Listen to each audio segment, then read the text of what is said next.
விழுப்புரம் மற்றும் கடலூரில் நாளை கனமழை பெய்யும் என வானிலை ஆய்வு மையம் கணிப்பு. சென்னையில் மிதமான மழை பெய்ய வாய்ப்பு.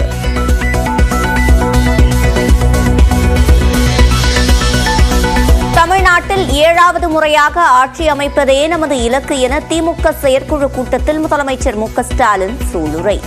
எதிர்க்கட்சிகள் தனித்தனியாக வந்தாலும் மொத்தமாக வந்தாலும் திமுக கூட்டணிதான் வெல்லும் என உறுதி.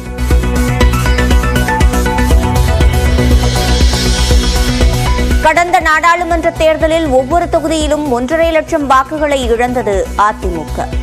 ஜெயலலிதா சொத்து குவிப்பு வழக்கில் நீதிபதி குமாரசாமி போட்ட கணக்கை விட இபிஎஸ் பெரிய கணக்கு போடுவதாக முதலமைச்சர் விமர்சனம்.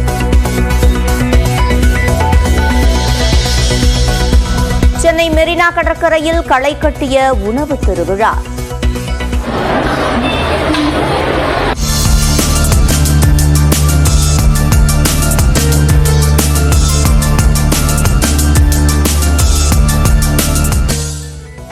மாட்டிறைச்சி இடம்பெறவில்லை என்ற குற்றச்சாட்டிற்கு தமிழ்நாடு அரசு மறுப்பு.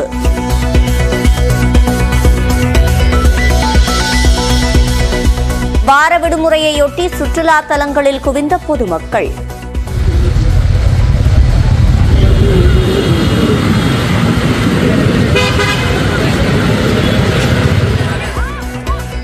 குடும்பத்துடன் நீர்நிலைகளில் குளித்து உற்சாகம்.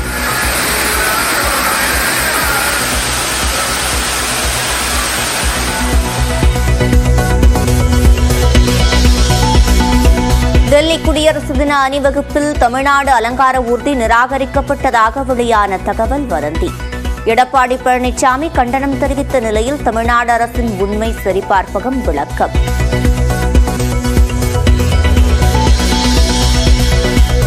நெல்லையில் 4 இடங்களில் கொட்டப்பட்ட மருத்துவ கழிவுகள் முற்றிலும் அகற்றம்.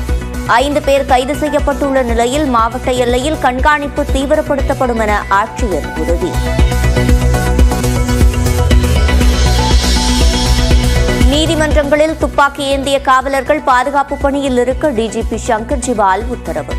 நெல்லையில் இளைஞர் வெட்டி கொலை செய்யப்பட்டதை அடுத்து நடவடிக்கை.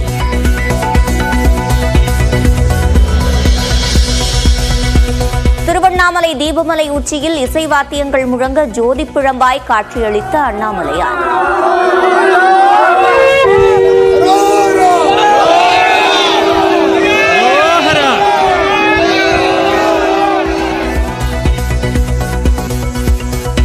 இன்றுடன் கார்த்திகை தீப திருவிழா நிறைவடையும் நிலையில் அலைமோதும் பக்தர்கள் கூட்டம்.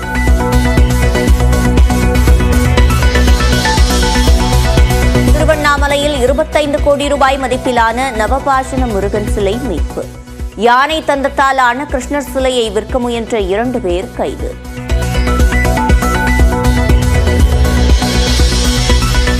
கடலூர் சிதம்பரம் இடையே தனியார் பேருந்துகள் இன்று இயங்காது. புதிதாக அமைந்த சுங்கச்சாவடிக்கு எதிர்ப்பு தெரிவித்து போராட்டம் அறிவிப்பு.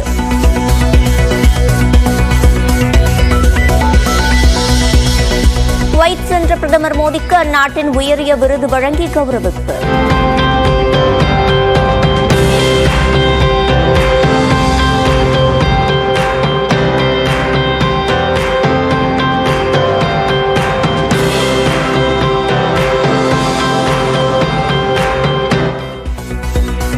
தொழிலாளர்களை விட 1 மணி நேரம் கூடுதலாக வேலை செய்ய விருப்பம் என பேச்சு. வயநாடு எம்பி பிரியங்கா காந்தியை தகுதி நீக்கம் செய்ய கோரி கேரளா உயர்நீதிமன்றத்தில் வழக்கு.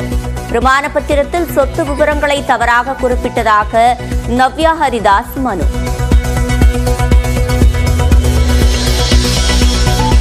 புஷ்பா 2 பட கூட்ட நெரிசலின் போது அல்லு அர்ஜுன் படம் பார்த்துக் கொண்டிருந்த சிசிடிவி காட்சியை வெளியிட்ட காவல்துறை.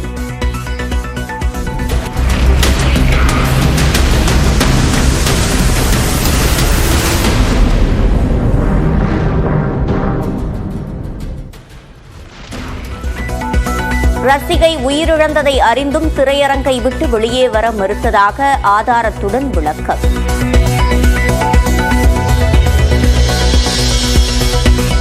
ஐதராபாத்தில் நடிகர் அல்லு அர்ஜுனின் வீட்டை தாக்கிய பல்கலைக்கழக மாணவர்களில் 8 பேர் கைது.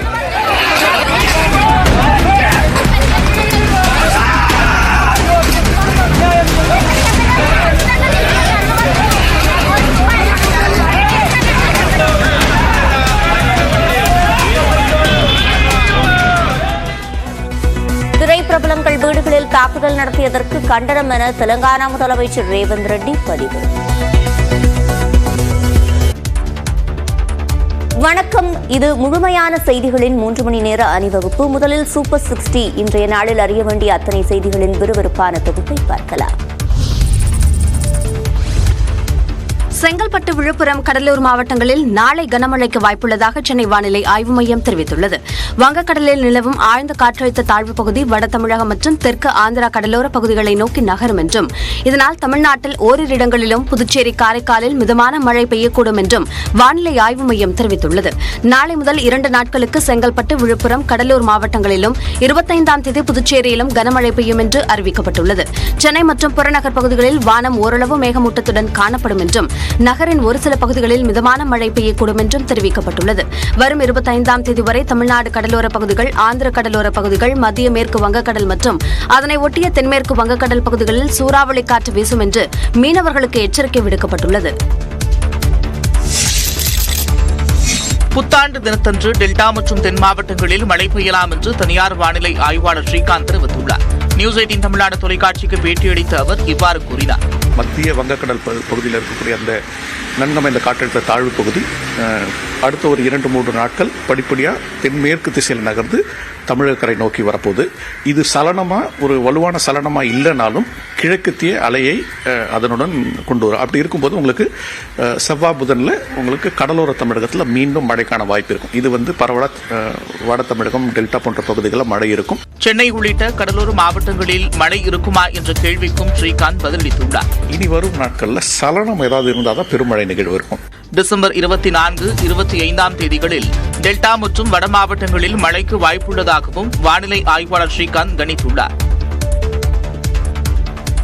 தமிழகத்தில் 7வது முறையாக ஆட்சி அமைப்பதே நமது இலக்கு என திமுக செயற்குழு கூட்டத்தில் முதலமைச்சர் மு க ஸ்டாலின் கூறினார்.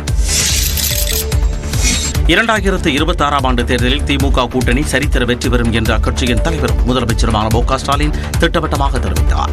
திமுக செயற்குழு கூட்டத்தில் உரை நிகழ்த்திய அவர், எதிர்வரிசையில் நின்றவர்கள் எல்லாம் மாறிக்கொண்டே இருந்தாலும் திமுக இயக்கம் மட்டும் எப்பொழுதும் உறுதியாக இருப்பதாக கூறினார். திமுக ஆட்சியாளர் தான் தமிழ்நாட்டுடைய பொற்காலம்னு சொல்லலாம். தமிழ்நாட்டை வளர்த்தெடுத்தவங்க இந்த கருப்பு சிவப்பு காரணங்க தான் சொல்லணும். நம்முடைய முழக்கம் வெல்வோம் 200, படைப்போம் வரலாறு. வாக்குகளை பிரிக்க தனித்தனியாக வந்தாலும் சரி, மொத்தமாக சேர்ந்து வந்தாலும் சரி, 2026ஆம் ஆண்டு தேர்தலில் திமுக கூட்டணி சரித்திர வெற்றி பெறும் என்றும் மு க ஸ்டாலின் சூளுரைத்தார். நம்மளை எதிர்க்கிறவங்க நமக்கு எதிரியாக இருக்கக்கூடிய தகுதியுடையவங்களாக இல்லை.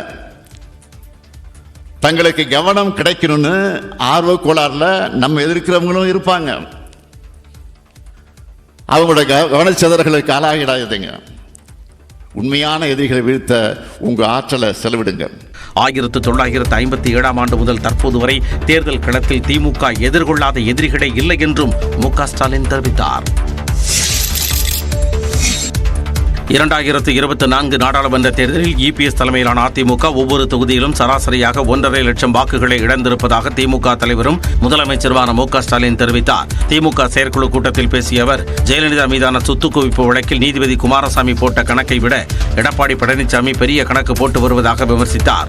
32.98 விழுக்காடு வாக்குகளை 2024 தேர்தலையும் பெற்றிருக்கணும்.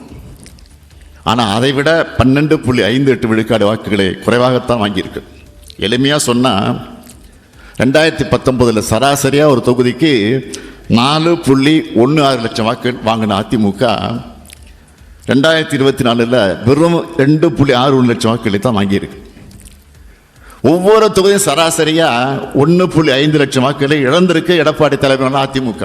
இபிஎஸ் அவிழ்த்துவிட்ட பொய் கணக்கை அதிமுகவினரே நம்ப மாட்டார்கள் என்றும் முதலமைச்சர் மு க ஸ்டாலின் தெரிவித்தார். பிரதமர் மோடியை எதிர்த்து பேசும் துணிவு எடப்பாடி பழனிசாமிக்கு இருக்கிறதா என்று முதலமைச்சர் மு க ஸ்டாலின் ஆவேசமாக கேள்வி எழுப்பினார். சென்னை அண்ணா அறிவாலயத்தில் நடந்த திமுக செயற்குழு கூட்டத்தில் பேசிய அவர், திமுக என்றால் மட்டும் சட்டமன்றத்திற்குள்ளும் வெளியேயும் கத்தி பேசும் எடப்பாடி பழனிசாமிக்கு பிரதமரை எதிர்த்து பேச துணிவு இருக்கிறதா என்றார். புரட்சியாளர் அம்பேத்கரை கொச்சைப்படுத்தின ஒன்றிய அமைச்சர் அமித்ஷாவுக்கு எதிராக கீச்சு குரலாவது கத்தினாரா?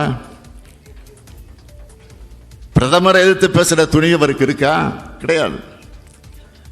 திமுக என்றால் மட்டும் சட்டமன்றத்திலையும் வெளியிலையும் கத்தி பேசுறாரு. கத்தி பேசினா ஜெயலலிதான்னு மக்கள் நினைச்சுக்குவாங்கன்னு நம்புறாரு. எம்ஜிஆரை போல தன்னுடைய கட்சிக்காரங்க அவரை நினைப்பாங்கன்னு நம்புறாரு. பழனிசாமி அவர்கள் என்னதான் கத்தினாலும் எப்படித்தான் கதறினாலும் அவருடைய துரோகங்களும் குற்றங்களும் தான் எல்லோருக்கும் ஞாபகம் வரும். துரோகத்தை தவிர எடப்பாடி பழனிசாமியிடம் சொல்ல என்ன இருக்கிறது எனவும் மு.க. ஸ்டாலின் கேள்வி எழுப்பினார். சென்னை மெரினா உணவு திருவிழாவில் மாட்டிறைச்சி புறக்கணிக்கப்படவில்லை என விழா ஏற்பாட்டுக் குழு விளக்கம் அளித்துள்ளது. சென்னை மெரினா கடற்கரையில் நடைபெற்று வரும் உணவு திருவிழாவில் மக்கள் கூட்டம் அலைமோதியது. தமிழ்நாடு நகர்ப்புற வாழ்வாதார இயக்கம் சார்பில் மகளிர் சுய உதவி குழுக்கள் தயாரிக்கும் உணவுப் பொருட்களின் உணவு திருவிழா சென்னை மெரினா கடற்கரையில் நடைபெற்று வருகிறது. இந்நிலையில் விடுமுறை தினமான இன்று உணவு திருவிழாவில் மக்களின் கூட்டம் அதிக அளவில் காணப்பட்டது.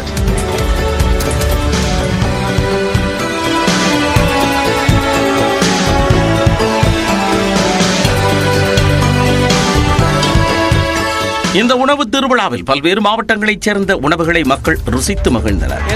எல்லா மாவட்டத்தில் இருக்கிற அந்த சின்ன சின்ன விவசாயம் அந்த தெரியாத ஒரு பயிர் இது மூலிகை சாறு எவ்வளவு கஷ்டப்படுறாங்கன்னு இது ஒரு வரப்பிரசாதமா இருக்கும்னு நினைக்கிறேன். கடந்த 20ஆம் தேதி தொடங்கிய இந்த உணவு திருவிழா 24ஆம் தேதி வரை நடைபெறும் என அறிவிக்கப்பட்டுள்ளது. சென்னை மெரினா உணவு திருவிழாவில் மாட்டிறைச்சி உணவு வகைகள் புறக்கணிக்கப்படவில்லை என விழா ஏற்பாட்டுக் குழுவினர் விளக்கம் அளித்துள்ளனர். தமிழ்நாடு நகர்ப்புற வாழ்வாதார இயக்கத்தின் சார்பில் மகளிர் சுய உதவி குழுக்கள் தயாரிக்கும் உணவுப் பொருட்களின் உணவு திருவிழா மெரினாவில் நடந்து வருகிறது. இந்நிலையில் உணவு திருவிழாவில் மாட்டிறைச்சி உணவுகள் புறக்கணிக்கப்பட்டதாக கூறி இயக்குநர் ப. ரஞ்சித்தின் நீலம் பண்பாட்டு மையம் அதன் எக்ஸ் பக்கத்தில் கண்டனம் தெரிவித்திருந்தது. உணவு திருவிழாவில் மாட்டிறைச்சியை மட்டும் புறக்கணிக்க வேண்டிய அவசியம் என்ன எனவும் உணவு எங்கள் உரிமை எனவும் பதிவிடப்பட்டிருந்தது. இதனைத் தொடர்ந்து உணவு பட்டியலில் மாட்டிறைச்சி உணவுகள் விற்பனை செய்யப்படுவதாகவும் கரூர் 17வது ஸ்டாலில் பீப் சுக்கா உள்ளிட்ட மாட்டிறைச்சி உணவுகள் விற்பனைக்கு இருப்பதாகவும் தமிழ்நாடு நகர்ப்புற வாழ்வாதார இயக்கம் விளக்கம் அளித்துள்ளது. வார விடுமுறையை முன்னிட்டு உதகை தாவரவியல் பூங்கா, கன்னியாகுமரி, திருப்பரப்பு அருவி, கொடைக்கானல் உள்ளிட்ட பகுதிகளில் சுற்றுலா பயணிகளின் கூட்டம் அலைமோதியது. உதகை அரசு தாவரவியல் பூங்காவில் குவிந்த சுற்றுலா பயணிகள் பாரம்பரிய கட்டிடம், கண்ணாடி மாளிகை, ஜப்பான் பூங்கா, கிக்கியூ புல்வெளி ஆகியவற்றை கண்டு மகிழ்ந்தனர். ஊட்டி தான் ரொம்ப கிட்ட இருக்கு. ஸோ இந்த வெதருக்கு ஊட்டி தான் நல்லா இருக்குன்னு நினச்சி இங்கே வந்திருக்கோம். ஸோ இங்கே வந்து பார்த்தீங்கன்னா செம்ம கூட்டம் இருக்குது இன்னைக்கு. ஸோ ஃபர்ஸ்ட் நம்ம அட்ராக்டிவ் லொக்கேஷன்னா பொட்டானிக்கல் கார்டனு ஊட்டியில். ஸோ இதை பார்த்துட்டு அப்புறம் பைக்காரா லேக் போகணுன்னு இருக்கோம். கன்னியாகுமரி மாவட்டம் திருப்பரப்பு அருவியில் சுற்றுலா பயணிகளும் ஐயப்ப பக்தர்களும் குளித்து மகிழ்ந்தனர்.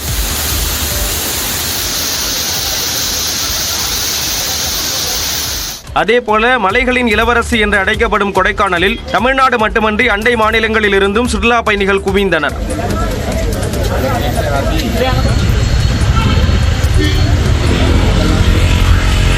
சுற்றுலா பயணிகள் படகில் பயணித்தும், குதிரை சவாரி, சைக்கிள் சவாரி செய்தும், புகைப்படம் மற்றும் செல்ஃபி எடுத்து மகிழ்ந்தனர்.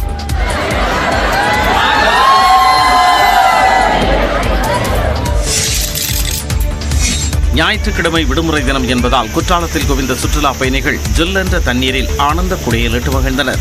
மேற்கு தொடர்ச்சி மலைப்பகுதிகளில் பெய்த மழையின் காரணமாக குற்றாலம் மெயின் அருவி, ஐந்தருவி, புலியருவி, சிற்றருவி என அனைத்து அருவிகளிலும் தண்ணீர் ஆர்ப்பரித்து கொட்டியது.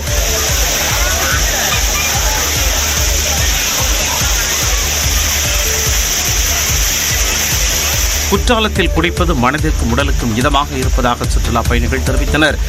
கொஞ்சம் குளிக்கிறதுனால நம்மளுக்கு உடம்புல இருக்க களைப்பு, டயர்ட்லாம் எதுவுமே ஃபுல்லாக போயிடும். ஸோ உடம்பு ஃப்ரெஷ்ஷாக ஃபீல் ஆகும். ஸோ மோஸ்ட்லி எல்லா பக்தர்களும் பார்த்தீங்கன்னா சபரிமலை முடிச்சுட்டு இங்கே வருவாங்க. குற்றாலத்துக்கு வர காரணம் என்னென்னா உடம்புல இருக்க களைப்பு தெரியுது, நம்மளுக்கு ஃப்ரீயாக ஃபீல் ஆகும். இதேபோல கோவை குரங்கு அருவியில் வார விடுமுறையை ஒட்டி ஏராளமான சுற்றுலா பயணிகள் நீராடி மகிழ்ந்தனர். கடந்த முறை பெய்த கனமழையால் ஏற்பட்ட வெள்ளப்பெருக்கில் அருவியில் அமைக்கப்பட்டிருந்த பாதுகாப்பு தடுப்பு கம்பிகள் அடித்து செல்லப்பட்ட நிலையில் சுற்றுலா பயணிகள் பாதுகாப்பின்றி குளிக்கும் நிலை உள்ளது.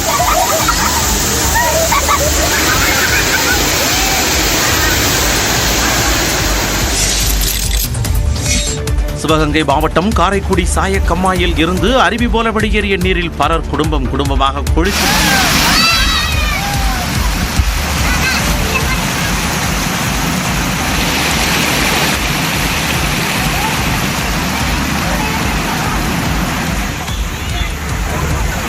பலர் புகைப்படங்கள் எடுத்து மகிழ்ந்தனர். இந்த இடம் வந்து நாங்கள் வீடியோ பார்த்துட்டு தான் நாங்கள் வந்தோம். நல்லா என்ஜாய்மெண்ட்டாக இருந்துச்சு, ரொம்ப ஜாலியாக இருந்துச்சு. இந்த சண்டே வந்து எங்களுக்கு ரொம்ப ஹாப்பியாக இருந்துச்சு. இந்த மூமெண்ட் வந்து ஒரு சண்டே மூமெண்ட், ஹாப்பி மூமெண்ட்டாக நாங்கள் ஃபீல் பண்ணுறோம். விடுமுறை தினத்தையொட்டி ஒகேனக்கலில் சுற்றுலா பயணிகள் கூட்டம் அதிகரித்து காணப்பட்டது. பரிசலில் பயணம் செய்து காவிரி ஆற்றின் அழகையும் அருவிகளில் விழும் தண்ணீரையும் சுற்றுலா பயணிகள் கண்டு வியந்தனர்.